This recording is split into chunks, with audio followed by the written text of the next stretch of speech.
Hello everyone, welcome back to my channel. आज की इस वीडियो में मैं आपको बताऊंगी एम्ब्रॉयडरी करना। ठीक है, तो मैं आज आपको बेसिक एम्ब्रॉयडरी बताऊंगी कि कौन कौन से स्टिच होते हैं, वो मैं आपको आज शुरू में बताऊंगी। ठीक है, तो आपको उसके लिए क्या क्या ज़रूरत पड़ेगा। एक कॉटन का कपड़ा ले लीजिए वाइट कलर का, और एक नीडल, और इस तरह का लच्छी में धागा आता है, ये कॉटन थ्रेड है। ठीक है, ये एम्ब्रॉयडरी करने के लिए अच्छा है।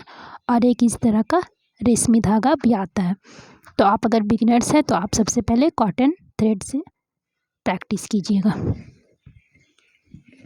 अब हम क्या करेंगे, सबसे पहले एक फ्रेम ले लेंगे।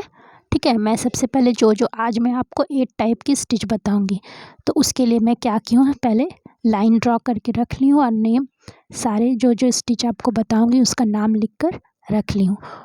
अब मैं आपको बताती हूँ। ठीक है, तो सबसे पहले हम फ्रेम लगा लेंगे। ठीक है, इस तरह से आप फ्रेम लगा लीजिए कपड़े पे डिज़ाइन बनाने के बाद। अब हम सबसे पहले रनिंग स्टिच सीखेंगे। ठीक है, रनिंग स्टिच के लिए हम इस तरह से पेन से थोड़े थोड़े दूर पर इस तरह से ड्रॉ कर लेंगे। अब हम 3 लेयर में कॉटन का थ्रेड सुई में डालकर गांठ लगा लेंगे। उसके बाद हम इस तरह से रनिंग स्टिच रेडी करेंगे। रनिंग स्टिच के लिए हमें क्या करना है, हम जैसे ड्रॉ किए हैं उसी पर हमें इस तरह से सिलना है। बहुत ही सिंपल है, बस इसे हम थोड़े थोड़े दूर पर बनाते हैं। इस तरह से आपको नीडल को थोड़े थोड़े दूर पर ले जाकर बस स्टिच करना है। इसे हम रनिंग स्टिच बोलते हैं। रनिंग स्टिच से आप बहुत सारे डिज़ाइन बना सकते हैं।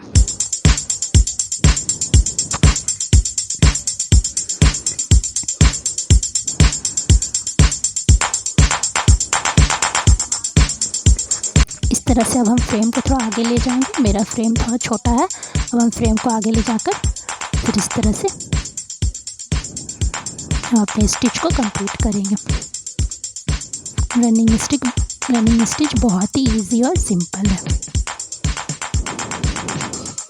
जब भी हम एम्ब्रॉयडरी सीखते हैं तो सबसे पहले हम रनिंग स्टिच सीखते हैं।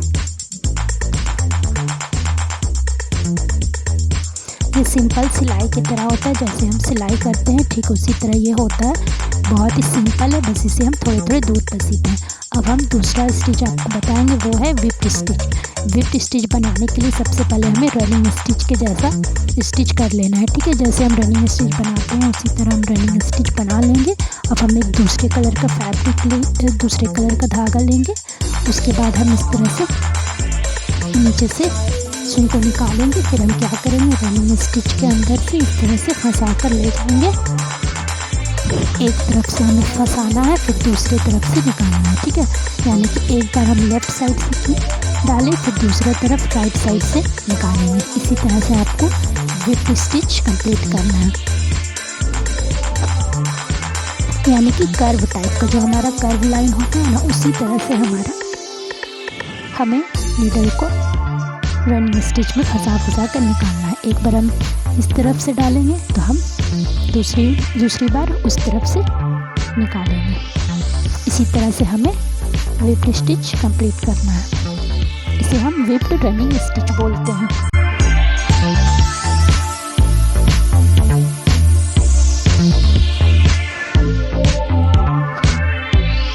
अगर आप मेरे चैनल पे नए हैं तो प्लीज़ चैनल को सब्सक्राइब कर लीजिए, लाइक एंड शेयर करिए, और बेल आइकन बटन को भी प्रेस कर लीजिए, जिससे कि ऑल अपडेट आपको मिलती जाए।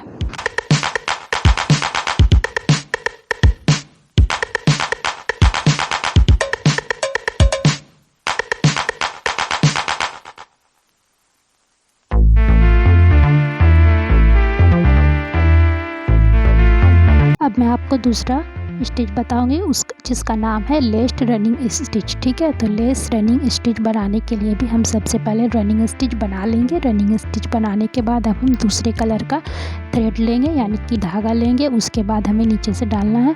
अब हम इस तरह से रनिंग स्टिच के अंदर से इसे डालकर निकालेंगे। उसके बाद हम सिर्फ एक तरफ से, यानी कि अगर हम लेफ़्ट साइड से कर रहे हैं तो लेफ़्ट साइड से ही रनिंग स्टिच के अंदर से डालकर धागा को निकालेंगे, जैसे कि हम विप्ड स्टिच में किए थे, दोनों साइड से निकाल रहे थे। अब हमें लेस्ड रनिंग स्टिच में सिर्फ एक तरफ से सुई को डालकर निकालना है। इस तरह से आपका लेस्ट रनिंग स्टिच बनते जाएगा।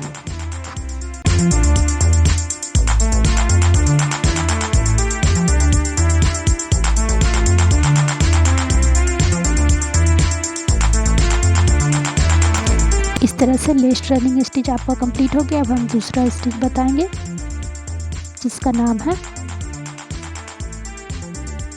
काउचिंग स्टिच। ठीक है, काउचिंग स्टिच बनाने के लिए हमें क्या करना है, हमें सिक्स लेयर में धागे को लेना है। धागा लेकर हमें इस तरह से जितना लंबा हमें बनाना है उतना लंबा हम क्या करेंगे, सबसे पहले नीचे से धागा को डालकर वहाँ से फंसा, जितना लंबा हमें रखना है वहाँ से सुई को ले जाकर इस तरह से लंबी स्टिच एकदम बनाकर रेडी कर लेंगे। ठीक है, कम से कम 2 बार इस तरह से करिएगा, आपको थोड़ा इसे घना बनाना है। ठीक है,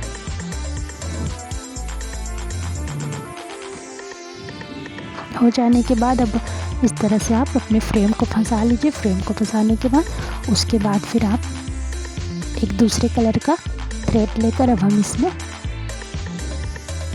एक तरफ से हम डालेंगे, सुई को निकालेंगे, फिर दूसरी तरफ से इस तरह से नीचे ले जाएंगे। इसी तरह से हमें पूरे में करना है, थोड़े थोड़े दूर पर। तो इस तरह से आपका काउचिंग स्टिच रेडी हो जाएगा।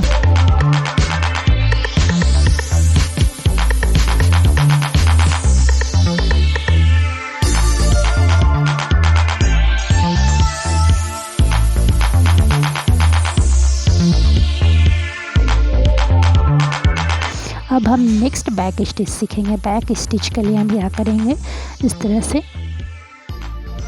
हम नीडल को नीचे से निकालेंगे, फिर नीचे से जहाँ से हम निकालेंगे उसके नीचे से हमें इस तरह से नीडल को डालना है, फिर उसके आगे से निकालना है। ठीक है, फिर हम इस तरह से उसके पीछे डालेंगे, फिर आगे से निकालेंगे। इसी तरह से हमें प्रोसेस करना है। तो इस तरह से हमारा बैक स्टिच कंप्लीट होते जाएगा।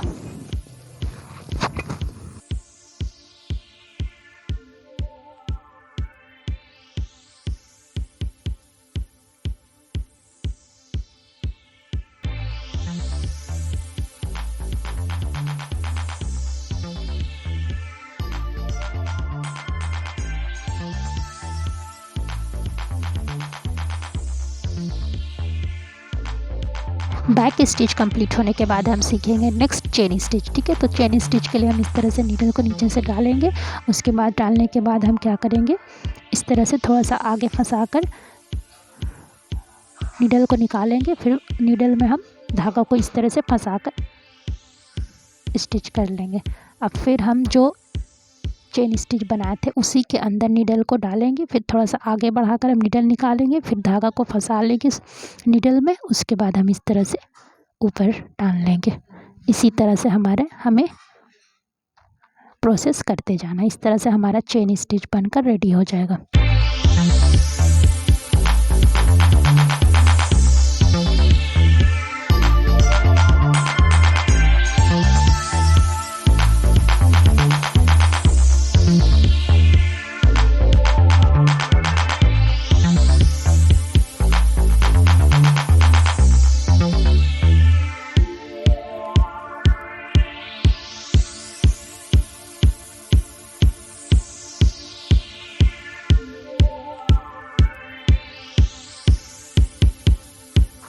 अब हम नेक्स्ट ब्लैंकेट स्टिच सीखेंगे। ब्लैंकेट स्टिच के लिए हम इस तरह से नीडल को नीचे से डालेंगे। उसके बाद हम डालने के बाद क्या करेंगे,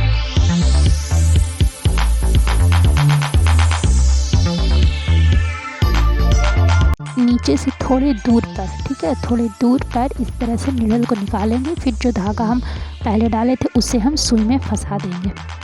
फिर अब हम फिर हम इस तरह से थोड़े दूर पर नीडल को नीचे से फंसाकर ऊपर निकालेंगे और इस तरह से धागे को फंसा लेंगे। फिर हम नीडल को नीचे से डालकर ऊपर निकालेंगे, फिर अपने धागे को फंसाएंगे। फिर इसी तरह से हमें प्रोसेस करना है। इस तरह से आपका ब्लैंकेट स्टिच रेडी हो जाएगा। और धागा का लेयर आपको कम से कम 3 या 4 लेयर रखना है। ठीक है,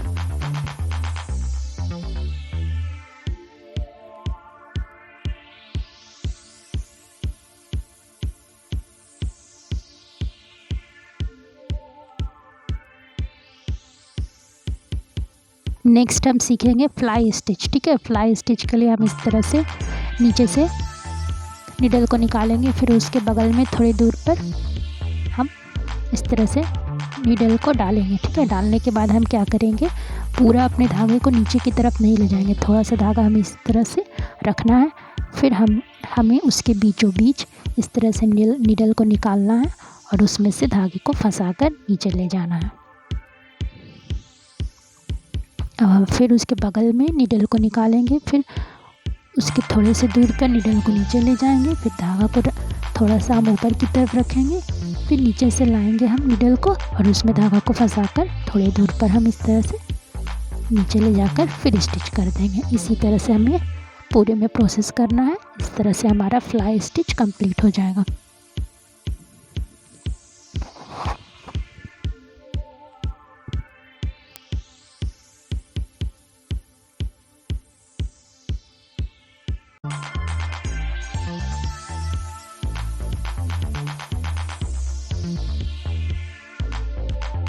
तो इस तरह से आप भी प्रैक्टिस कर सकते हैं। इस तरह से ये running stitch, whipped stitch, less stitch, coaching stitch, back stitch, chain stitch और ब्लैंकेट और फ्लाई स्टिच कंप्लीट हो गया। Thanks for watching. मिलते हैं नेक्स्ट वीडियो में, तब तक के लिए बाय बाय, खुदा हाफिज़।